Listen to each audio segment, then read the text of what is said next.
আসসালামু আলাইকুম ওয়া রাহমাতুল্লাহি ওয়া বারাকাতুহু। আপনারা দেখতে পাচ্ছেন যে আমার ছাদে আমের বাগান। দেখুন কি সুন্দর আম ধরছে, প্রায় মাটির কাছাকাছি, মানে ঠেকে আছে, মাটির সাথে মনে লেগে লেগে যাবে ভাব। তো উনি এই আম গাছে অনেক কিছু লাগাইছে, মানে এই বাগানে। তো আমি আপনাদেরকে শুধু আম দেখাচ্ছি, দেখুন একটি গাছে আম কিভাবে ধরছে, গাছের গোড়ায় এসে ঠেকে গেছে।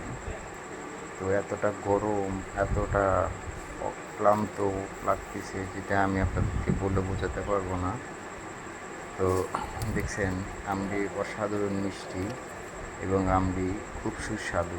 স্যারের নিজের বাগান, নিজে বাগান বলতে নিজে পারিবারিকভাবে নিয়ে করছে, শুধু ফ্যামিলিদের খাওয়ার জন্য।